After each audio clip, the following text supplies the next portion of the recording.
Bueno, buenas tardes a todos, bienvenidos a esta mesa de Filvita con la infancia a cuestas, un tema muy hermoso para enfocar desde tantos puntos de vista, especialmente en el literario. Estoy acompañada de gente muy grosa, diríamos acá. Los voy a empezar a presentar por orden de cómo están sentados a mi izquierda. Florencia Gattari, quien tengo acá, ella nació en Buenos Aires en el 76. En el 2007 ganó el premio Barco de Vapor con la novela Posición Adelantada y después publicó otras novelas como Flor de Loto, Lupa Rodríguez, Navegar la Noche y algunos cuentos también como Perra Lunar, Salvar el Universo, Historia de un Pullover Azul. Hay dos libros que escribió con amigos en colaboración. Uno es El Pacto, que escribió con Sebastián Vargas, y otro es El Padrino, que escribió con Alberto Rojas Apel. ¿Apel? Está bien. Bien. Al lado de Florencia está Patricia Aldana. Patricia Aldana nació en Guatemala, se educó en los Estados Unidos, pero en el 71 se mudó a Canadá, ahí se instaló y allí en Canadá fundó una editorial muy hermosa que se llama Grantwood Books. Empezó esta editorial en 1978. Grantwood ha publicado y aún publica libros infantiles de muy alta calidad y para todas las edades. Publica libros en Estados Unidos y en Canadá. Recientemente fue seleccionada como editorial del año en la Feria del Libro de Bolonia. Pero además, Patricia Aldana, aparte de ser hoy en día editora emérita de Grantwood desde el 2012, fue presidente de la asociación IBI. Hoy en día preside la fundación IBI, es jurado del premio Hans Christian Andersen, que es uno de los más prestigiosos, el más prestigioso dentro del mundo de la literatura infantil. Y en 2010 le tocó dar el premio a David Almond. Al lado de Patricia está Gustavo Martín Garzo. Él nació en Valladolid, en España, en 1948. Es licenciado en Filosofía y Letras y tiene una especialización en Psicología. Se define como un hombre metódico y sin prisa. Su primer libro se llama La luz usada, se publicó en 1968. Y luego vinieron muchísimos libros más, entre ellos Donde no estás, y No hay amor en la muerte. También escribe ensayos, como por ejemplo Una casa de palabras. Y para niños ha escrito también un montón, como por ejemplo Una magia de Pan, que fue finalista del Premio Nacional de Literatura Infantil y Juvenil, Tres cuentos de hadas, que obtuvo el Premio Nacional de Literatura Infantil y Juvenil, y La puerta de los pájaros.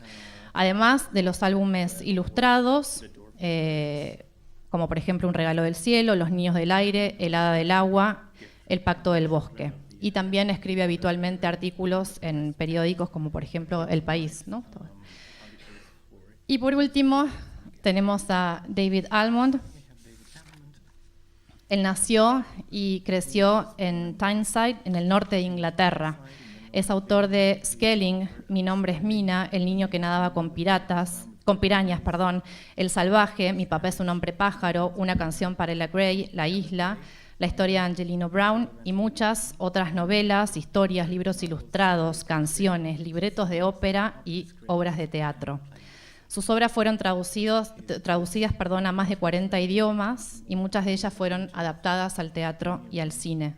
Entre sus principales premios se incluyen The Carnegie Medal, dos Whitebread Awards, The Eleanor Farjeon Award, The Michael Prince Award y el más importante de todos, el Hans Christian Andersen, como les dije recién, que se lo dio acá nuestra amiga Patsy. Bueno, empezando un poco, como dijo Lari, esta mesa se propone principalmente una pregunta y es básicamente si la infancia puede ser una forma de habitar el mundo. Vamos a tratar de dar una respuesta a lo largo de la mesa a esta pregunta. Y la infancia es un concepto que apareció bastante tardíamente. Recién en el siglo XVIII empezamos a hablar de infancia, cuando empezó a instalarse el concepto de familia. Antes de eso, los chicos no eran vistos como sujetos y tampoco eran objetos de atención de ninguna especie. Tenían que empezar a hacerse lugar a los codazos en el mundo de los adultos. A partir del siglo XVIII se empezó a prestar atención, empezó a diferenciarse, empezamos a pensar a los chicos como algo distinto a los adultos, y esa especificación hoy en día se llevó a niveles, yo diría a veces ridículos, ¿no? Se creó toda una industria específicamente para el niño. Eso modificó también muchísimo el concepto de infancia y nuestra relación con la infancia. Y hay muchas infancias, Larry lo dijo desde el principio de la mesa, no hablamos de una infancia, sino que hablamos de muchísimas infancias, infancias buenas, malas, sobre todo muy desiguales hoy en día. La primera pregunta que les quería hacer, es, acá todos escriben para chicos, editan libros infantiles, interpreto que tienen una relación particular con la infancia. Más allá de haber pasado por esta etapa por la que pasamos todos, quería preguntarles qué les quedó a ustedes de la infancia que los hizo tomar la decisión de seguir mirando un poco el mundo de esa manera. No tanto desde lo biográfico, obviamente, sino desde esas sensaciones que ustedes hoy en día reviven para hacer lo que hacen. ¿Hacemos tatetí? ¿O vamos por orden?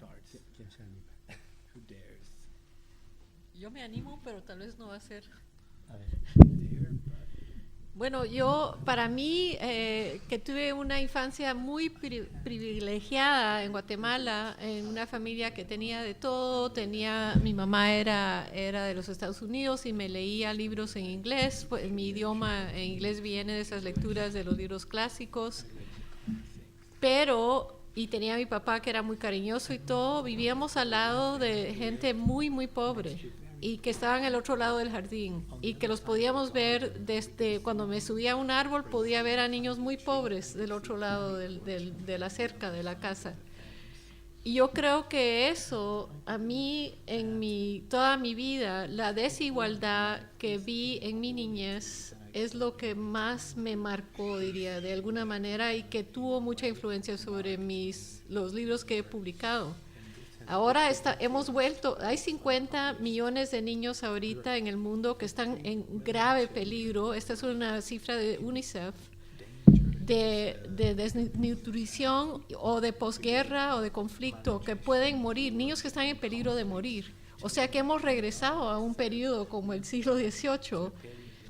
Estos niños, cuando hay guerra, siempre son los niños que más sufren y los niños que mueren más que cualquier otro grupo de personas. Y hemos vuelto a una como indiferencia, verdaderamente, hacia lo que está pasando con esta enorme cantidad de personas que son igualmente tiernos, que necesitan todo lo que nosotros y nuestros niños necesitan, el amor y el cariño, poder comer y todo eso. Y para mí eso es algo que a mí me preocupa, que a Ivy le preocupa y que me parece urgente para todas las personas en el mundo responsables. ¿Qué vamos a hacer para que estos niños tengan una posibilidad de ser lectores, de tener una vida activa, de poder existir en el mundo después?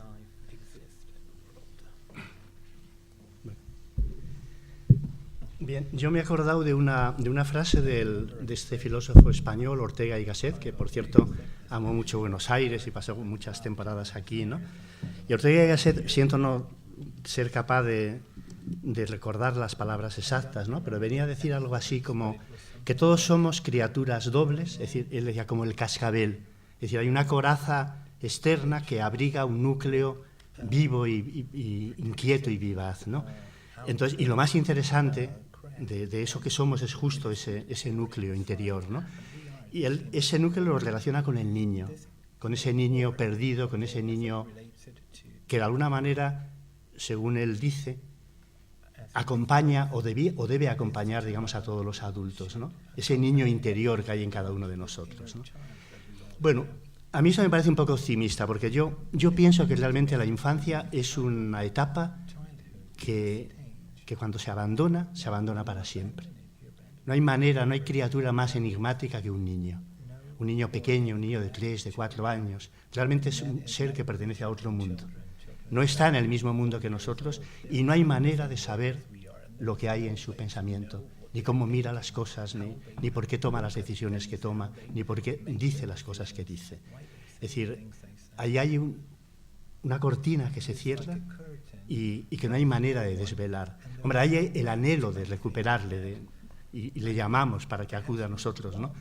Pero yo creo que un poco infructuosamente, ¿no? Es decir, que nos hacemos la ilusión de que nos siga acompañando, pero le perdemos para siempre. Y esto yo creo que lo cuenta muy bien Peter Pan, en ese final que es uno de los finales más hermosos y a la vez más estremecedores, ¿no?, de la literatura infantil y juvenil, que es ese momento en que Wendy se da cuenta de que Peter Pan ya no viene a buscarla a ella, sino que viene a buscar a su hija.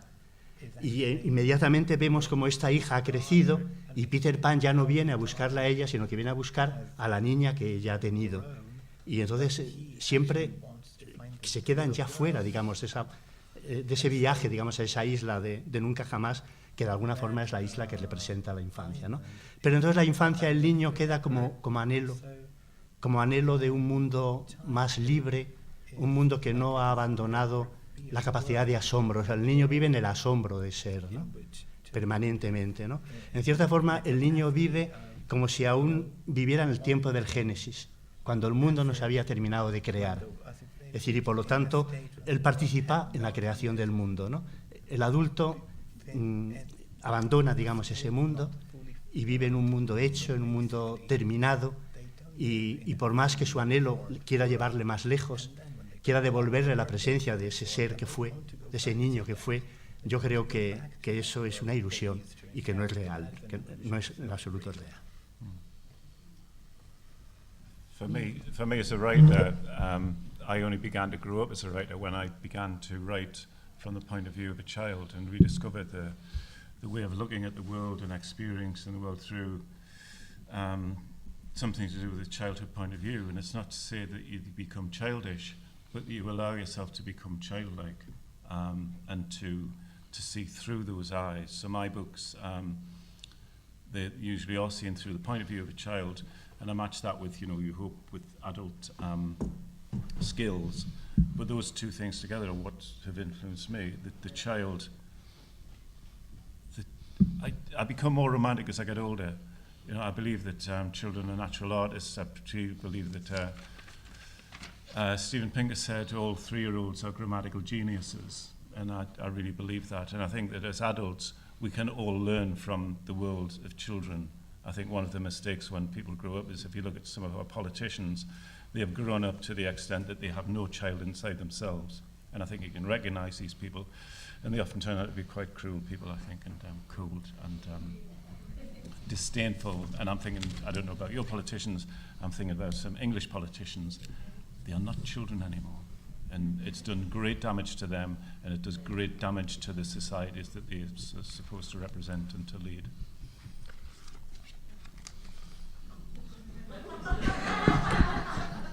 Bueno, entonces cuando yo empecé a escribir desde el punto de vista del niño, empecé a volver a experimentar lo que es la infancia, intentar volver a ver a través de estos ojos. Yo a medida que crezco me vuelvo más romántico. Por ejemplo, Steven Pinker dice que los niños son genios gramaticales. Y nosotros como adultos tenemos que aprender de las palabras de los niños, tenemos que realmente poder aprender de ellos. A medida que crecemos, quizá nos vamos olvidando del chico ese que tenemos dentro. Basta mirar los políticos. Hay, no sé, el caso de los políticos argentinos, pero los políticos ingleses sí se puede ver claramente que no tienen este niño interior y se puede ver que son personas crueles y que se genera un daño importante.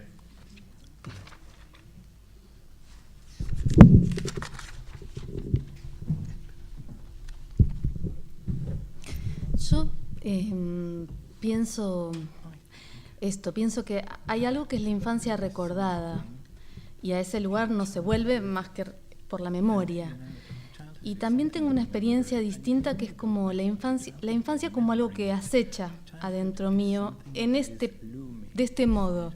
Siento que la adultez tiene que ver con armar unos tejidos de palabras, de sentidos, de argumentos, y que todo eso no funciona. y parece muy sólido y a la vez en determinadas situaciones vitales se revela muy frágil, como si uno perdiera coordenadas de golpe, ¿no? Pienso en cosas muy específicas y muy intensas. Y yo me encuentro ahí cada tanto como perdida de referencias. Y ese para mí es un modo de la infancia, no un modo naif ni romántico, ¿no? Sino un modo bastante áspero de la infancia que a mí me retorna. Entonces, de la infancia recordada, en relación con la escritura, de la infancia recordada yo puedo ir a buscar un argumento, una locación, puedo ir a pedirle una cosa a ese recuerdo. Ahora, de esa experiencia de la infancia que acecha y que me descoloca, yo ahí, eso es lo que a mí me empuja a la escritura. No es que yo vaya a buscar algo ahí, es que la experiencia es tan rara y tan sin referencias, tan sin marcos, que yo quedo muy inquieta y eso me empuja a mí a buscar un modo de metabolizarlo en la escritura. Y en ese sentido yo creo que hay algo de la infancia que nos acompaña, incómodamente, no de la infancia bella de las fotos, digamos, ¿no? Sino de la cosa más incómoda de ser un niño en un mundo que está diseñado por adultos y sobre el cual uno sabe poco y tiene que ir investigando cada vez más. Bien, dijeron un par de cosas interesantes que podemos conectar. David decía, hablando de los políticos, que ellos ya perdieron el niño interior, que para Gustavo es algo inalcanzable ya cuando uno crece. Y esta relación de los niños como seres gramaticales perfectos que tienen una relación con la palabra distinta y que un poco se asemeja a lo que vos estás diciendo, como perder, que ese sesgo de la infancia que te queda es en algún punto perder de golpe las referencias de las palabras que muchas veces nos dan a los grandes esas falsas seguridades, ¿no? Y que eso te sirve como potencial para escribir. Entonces, tomando esta imagen, ¿cómo es escribir para chicos cuando uno tiene que tomar la voz de un chico como narrador? Muchas veces gran parte de la literatura infantil, de los libros para chicos, son voces de niños. ¿Cómo se ponen en ese lugar en relación a todo esto que venimos conversando? I think all writing involves just an imaginative leap, and I think the way to write is to stop being yourself. One of the best ways to write is not to be you, not to be David Arment, and to leap into someone else's consciousness. It just happens to be that I seem to choose children's consciousnesses to see the world through. And also one of the great kind of, for me, liberations of writing for young people and using young people as narrators and as readers is the sense of possibility. Children's literature is experimental and creative, and there are far more ways of writing for young people than there are writing for adults. If you look in the children's book department, there are all kinds of books, all kinds of stories going on there. And books are presented to children that for adults would find them weird, difficult, and just too hard. Whereas children just say, oh yeah, like a book's got a hole in it. Of course it's got a hole in it because it's about a woodpecker. Whereas for adults that would be seen as some very weird postmodern object. Children are much more alert and aware to the forms of storytelling because they are closer to maybe to bedtime stories and to dance and to natural drama. And you know, again, romantic, I think it's true, it's not romantic. All children are natural artists. And we can take advantage of that and kind of celebrate that and play with that. En realidad, todo tipo de escritura es un salto de imaginación. Uno tiene que dejar de ser uno mismo, yo en mi caso tengo que dejar de ser David Almond y hacer un salto hacia otras conciencias. Y yo, en mi caso particular, elijo las conciencias de los niños, de los jóvenes, porque esto me da una sensación de liberación. Los jóvenes y los niños, en cuanto a narradores y en cuanto a lectores, nos dan una inmensa gama de posibilidades que podemos explorar. Toda la literatura infantil y juvenil es experimental, en realidad.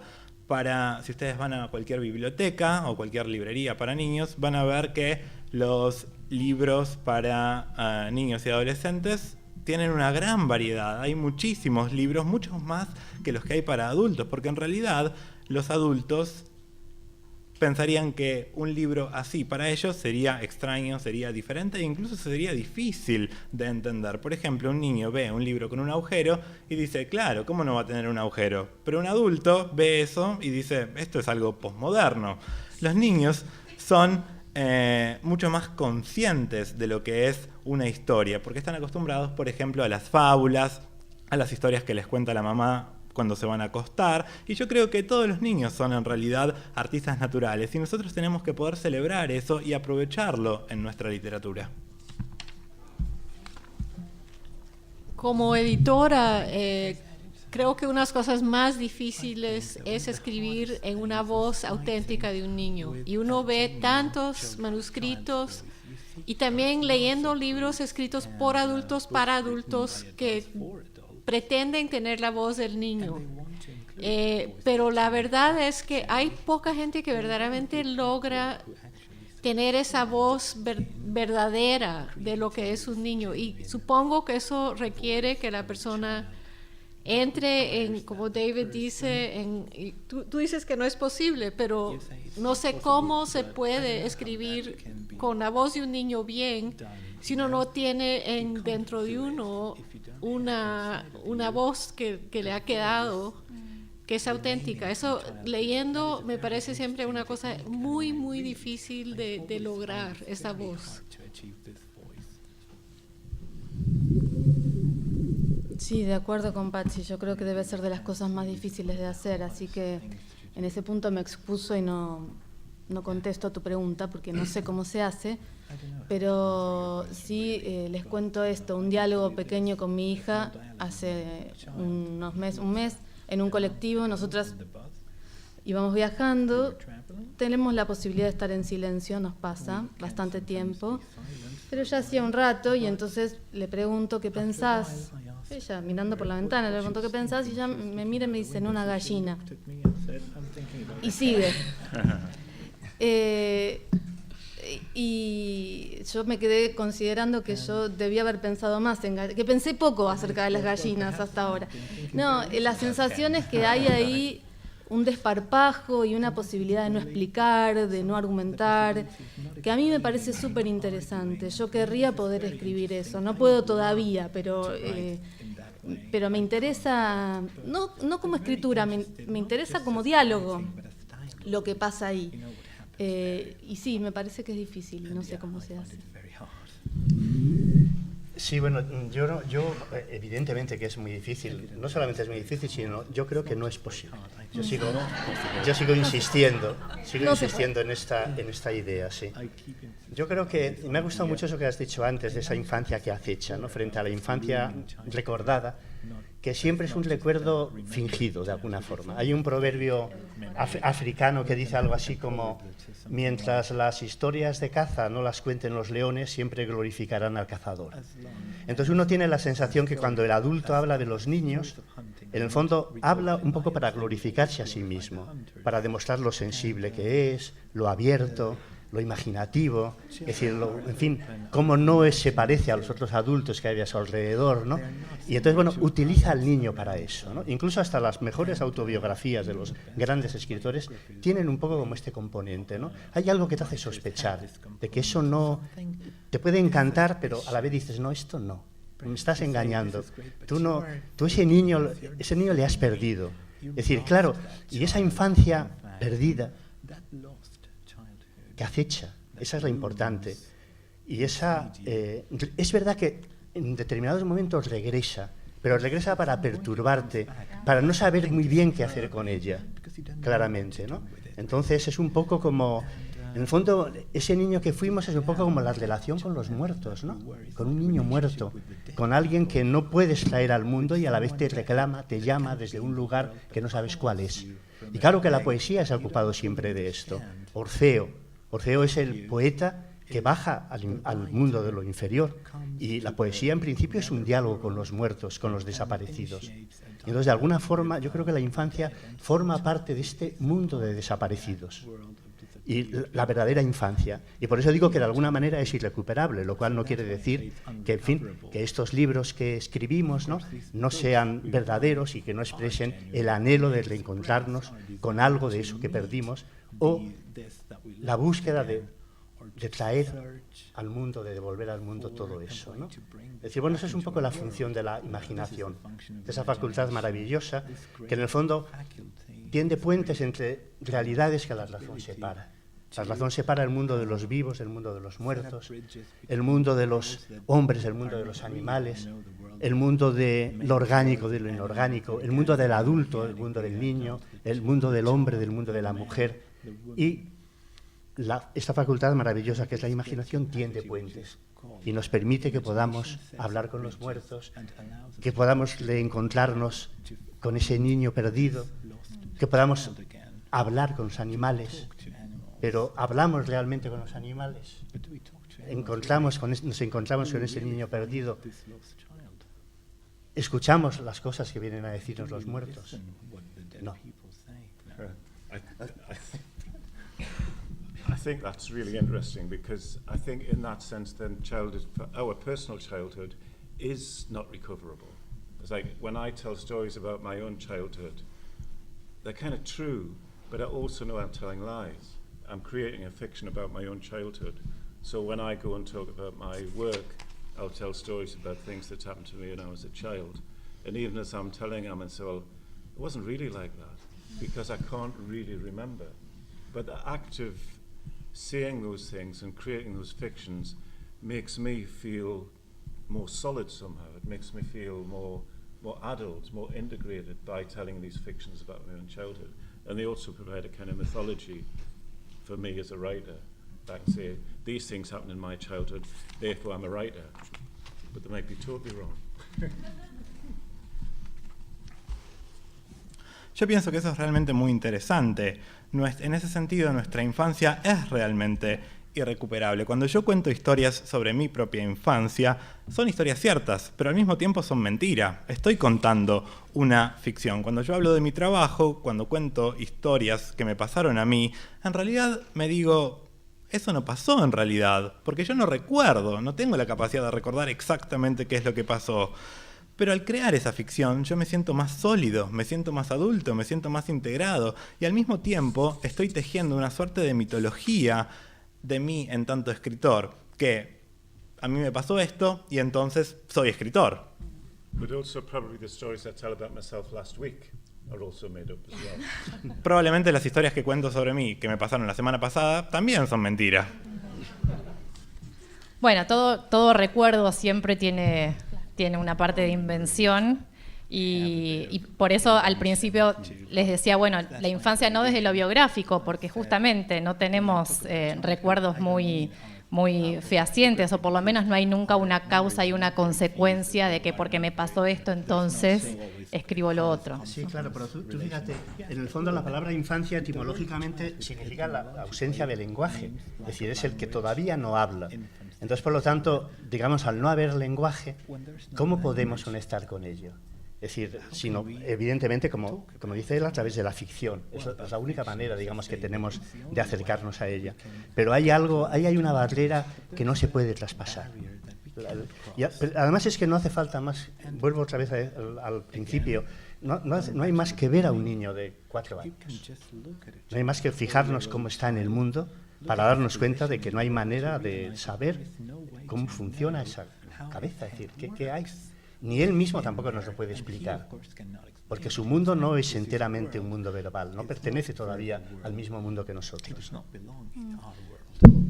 Yo no sé si es recuperar la infancia o no, o si es acceder a la infancia o no, pero sí creo que hay adentro nuestro cosas y modos que no conocemos y que acechan y que de pronto se aparecen y son angustiosos y son incómodos y no se trata de palabras y hay que hacer algo con eso. Yo no sé si eso se llama infancia, pero pasa. Pero niñez, por ejemplo, yo tenía un autor que escribía libros fabulosos, Brian Doyle, un canadiense, sobre niños de, digamos, entre 11, 12 años. Y él decía que el lector de esa edad, la persona de esa edad, era la persona más inteligente, porque cuando uno entra en la pubertad, uno se vuelve loco, uno se confunde y uno nunca recupera esa como claridad intelectual, emocional. Y como lector, verdaderamente la capacidad de verdaderamente leer bien, o sea que sí tienen, tienen lenguaje y tienen inteligencia, y esos también son niños, no son infantes, pero son niños. Están a medio camino ya. Y no se puede decir, pero alguien que escribe cómo es que habla, la voz de un niño o una niña de 10 a 11 años de esa edad, eso tiene que convencer, porque ellos son súper inteligentes y saben cuando alguien está mintiendo sobre lo que es el mundo que les están presentando. Y eso no sirve, no es bueno, no les interesa, eso no funciona. Y hay tanto libro publicado, creo yo, que es muy artificial desde ese punto de vista, que no logra a verdaderamente hablar de esa experiencia de una manera verdaderamente auténtica que después puede conectar con un lector así.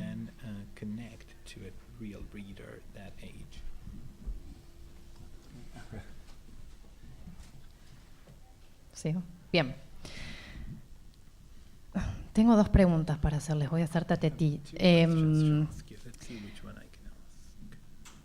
¿Qué cosas, de ustedes como experiencia de escritores, vos, Patsy, como tu experiencia de editora, qué cosas se le pueden contar a un chico que no se le pueden contar a un adulto?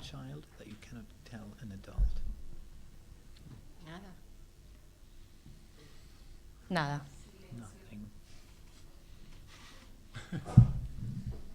Yo creo que es verdad que nada, todo depende de encontrar la manera, ¿no?, de hacerlo, claramente, ¿no?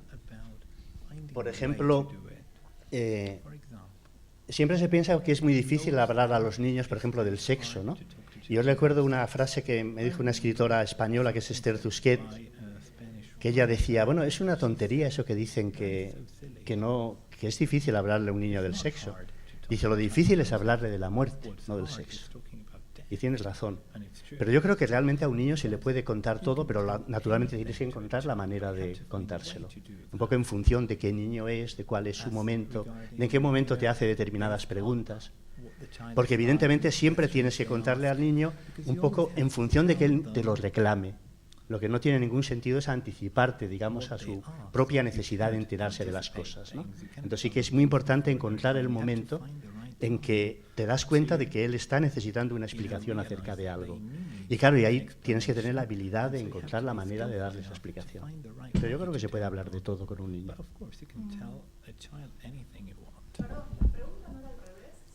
¿Cómo? Perdona. ¿Qué es lo que un adulto no puede, o sea, lo que no le puedes contar a un adulto y sí a un chico? Vivimos todos en el mismo mundo. Yo no sé, yo no veo la niñez como una cosa ideal que es. Bueno, tal vez para Brian Doyle ese niño es una cosa absolutamente excepcional y puede entender cosas que un adulto no puede, pero vivimos todos en el mismo espacio, pero lo vemos de diferentes puntos de vista. Eso es de dónde se ve, no qué se ve. Aclaro un poco la pregunta. Era en relación a las libertades narrativas, justamente, a esta explosión que puede dar la imaginación para escribir, cuando uno escribe para chicos, y que no es posible con los adultos. Digo que ahí ustedes ven una diferencia, ¿o no? Bueno, David, vos escribís tanto para chicos como para adultos.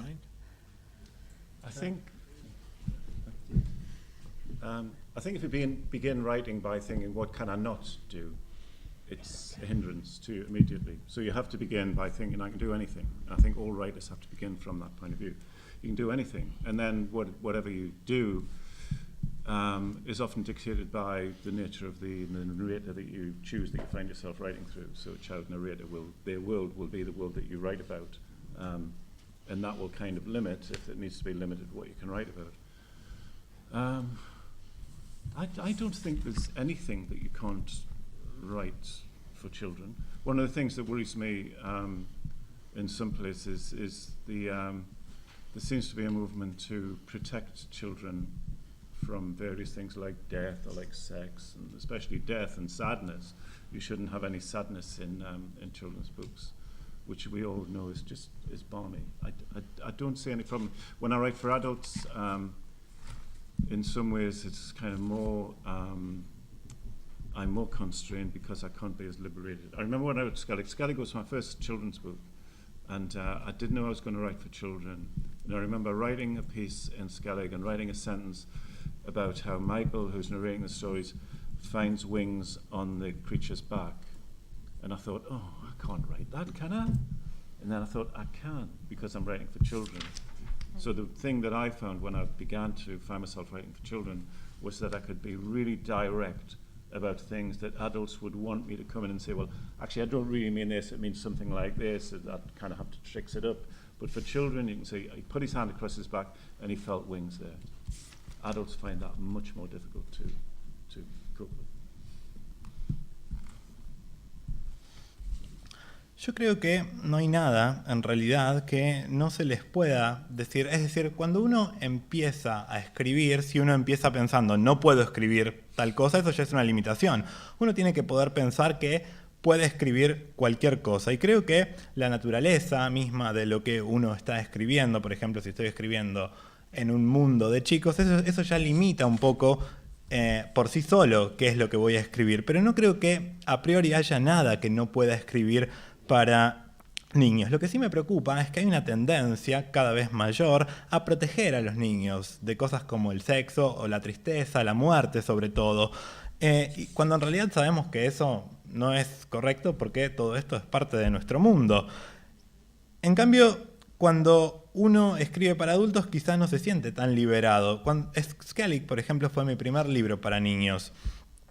Yo lo escribí sin saber que iba a realmente escribir un libro para niños, pero después empecé a escribir y en este libro, por ejemplo, Michael, que es el narrador, encuentra alas en el lomo de una criatura. Y yo en el momento dije, yo no puedo escribir eso.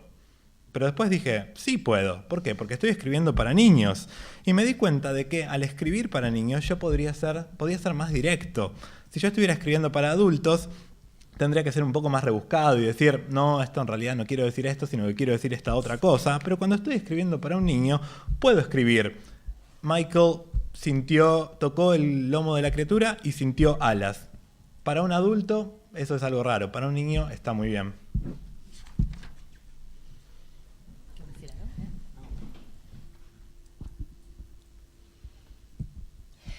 Y ya que tocamos el tema de los temas para los chicos, de lo que algunos consideran, como Graciela Montes, el corral de la infancia, ¿no? Ponerlos en ese corralito para que queden impolutos y no traerlos nunca a la crueldad del mundo real. Hoy hablábamos con Patsy de algunas situaciones. Patsy, al ser miembro de IBI, tiene un acceso a literatura infantil de todas partes del mundo.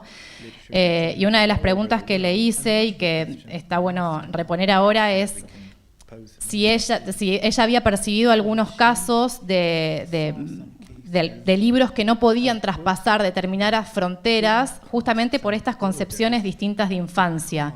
En algunos países la muerte es un tema tabú, en otros no. La guerra es un tema tabú, en otros no. Y hay varias situaciones interesantes que se dan en relación a esto y, como siempre decimos también en el taller, las palabras con las que elegimos pensar la literatura infantil hablan de nuestra concepción del mundo infantil. Entonces, por eso las palabras son tan interesantes y también los temas. ¿Querés contarnos, Patsy, un poco de estas experiencias que me contabas ayer?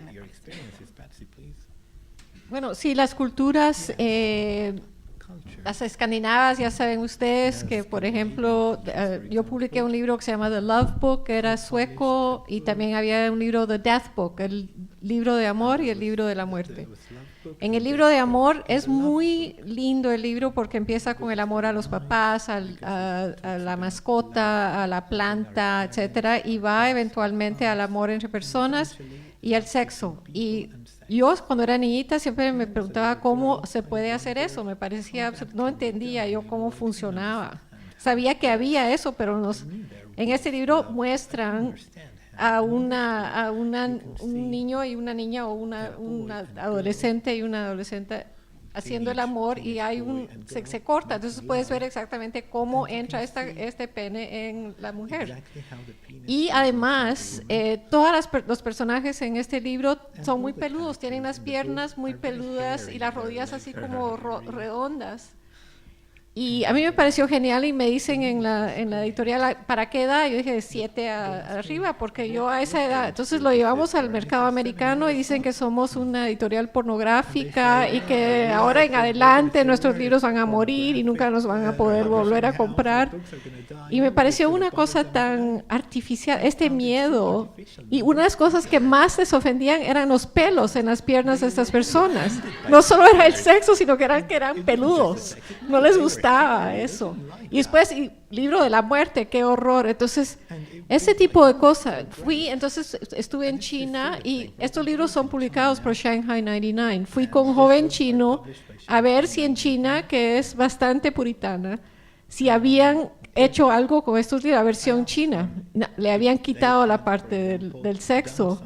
Pero el joven chino me dijo, China no será moderna hasta que cada stand aquí tenga un libro sobre el sexo para los niños.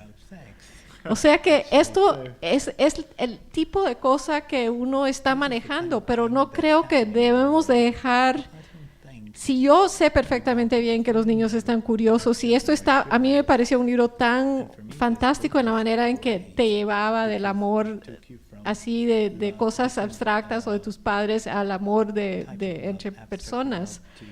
¿Cómo no podemos dejar que no nos dejen traer este tipo de libro a los niños?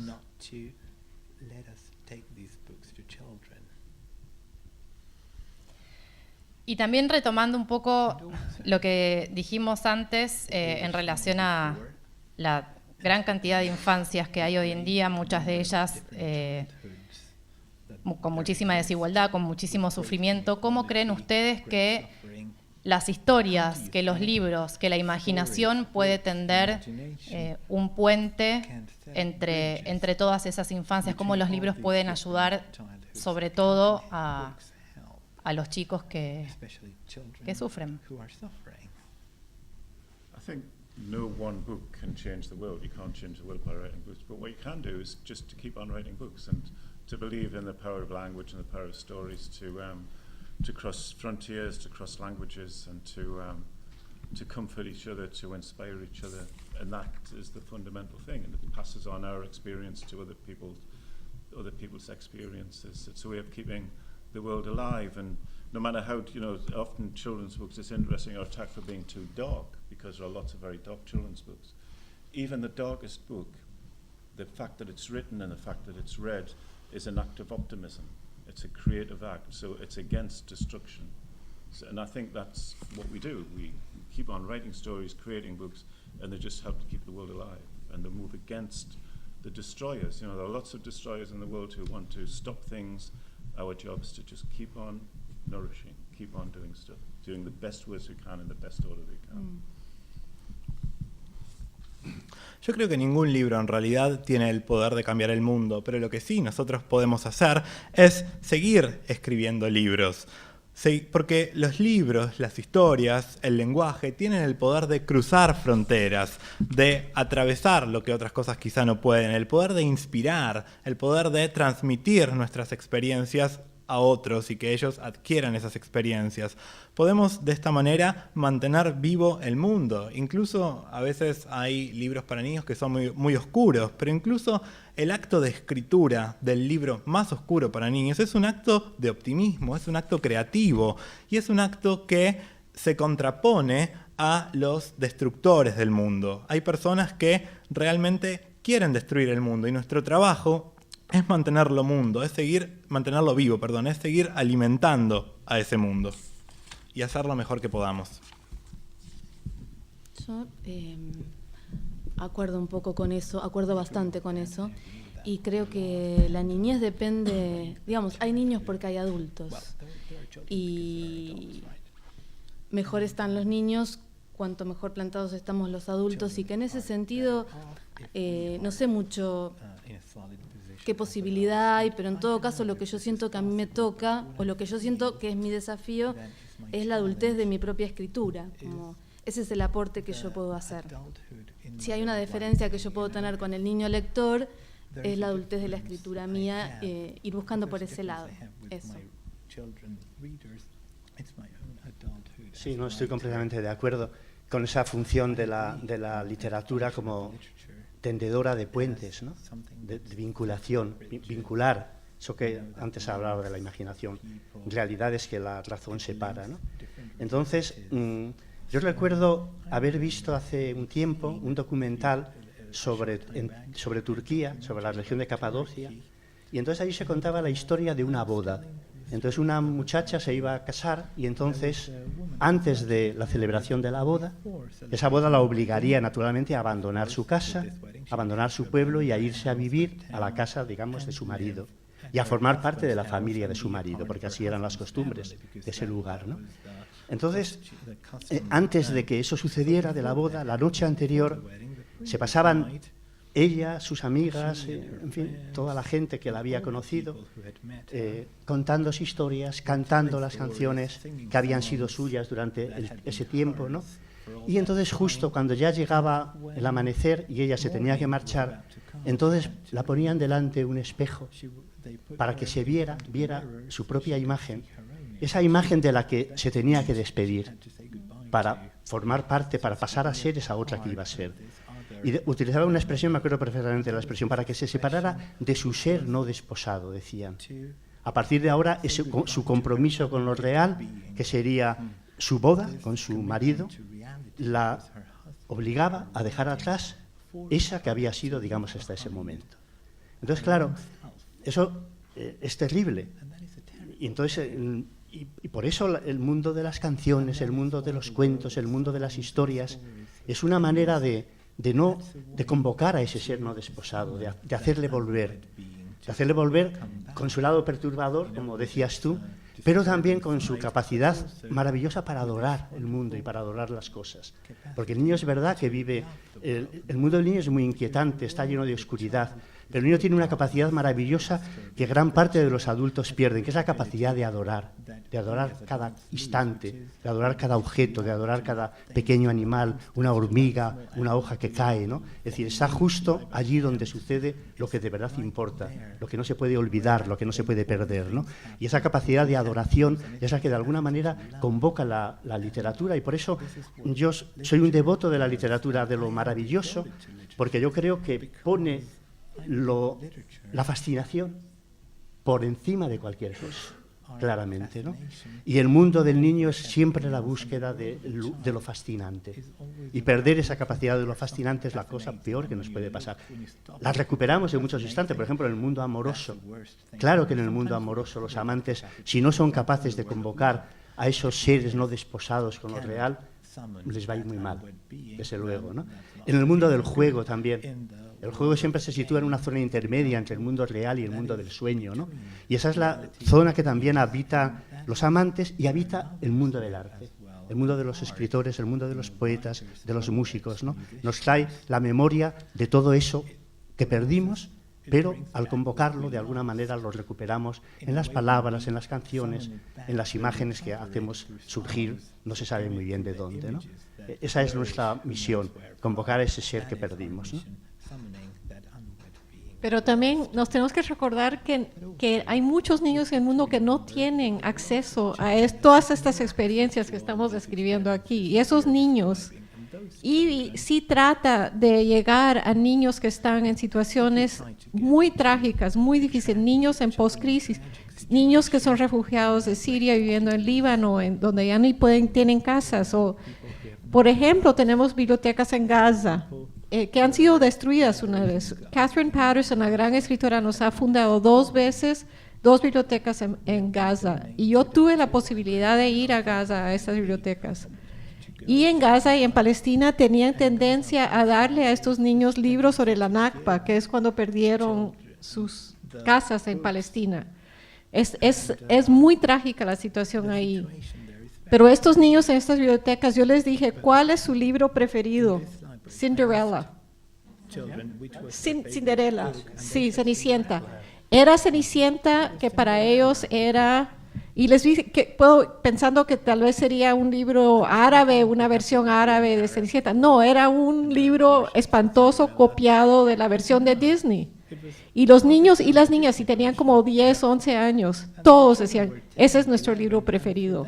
Porque como tú dices, lo que ellos necesitan es poder saber que hay una magia en el mundo, pero la cosa es que no podemos hablar de los niños como que si fueran todos, estuvieran en esta situación para tener acceso a todo eso. Nos toca verdaderamente llevárselo a los niños que no tienen eso, porque si no, ¿cómo van a crecer a ser humanos viviendo en esa situación? Todos estos libros son escritos para niños, pero hay todos estos 50 millones de niños que no tienen libros, que no les toca que alguien que les vaya a leer.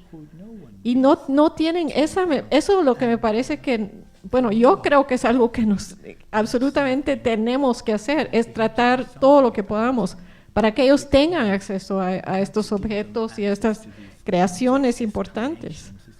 Y de todos tipos, y que les vaya en ese momento, que ellos les toque escoger el libro que en ese momento es el que necesitan y el que quieren.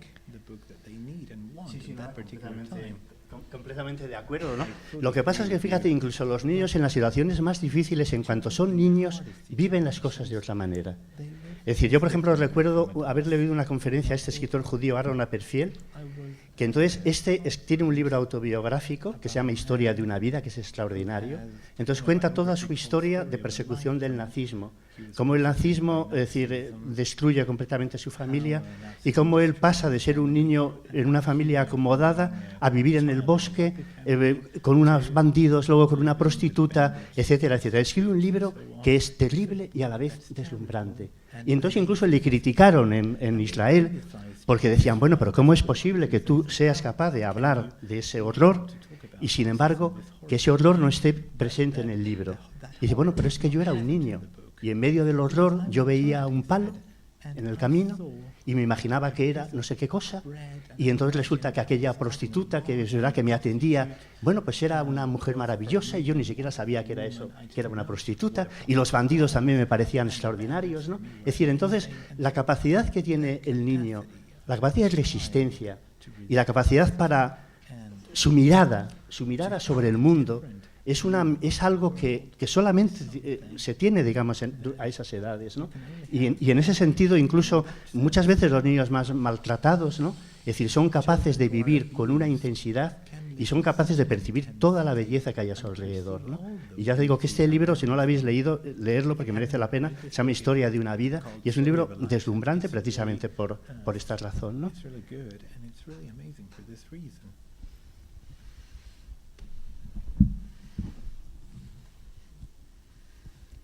Estamos para preguntas del público porque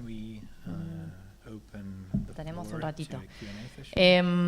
Bueno, antes de hacer algunas conclusiones de la mesa, de lo que se dijo hoy, queríamos pasar el micrófono a ustedes. No sé si es exactamente referente a lo que se estaba hablando. Quería preguntarles, cuando escriben, ¿qué riesgos toman y qué riesgos no quieren tomar cuando le escriben a los niños? No sé si se entendió. I think all writing involves risk because you have an empty page. Put one word on the page is an act of risk.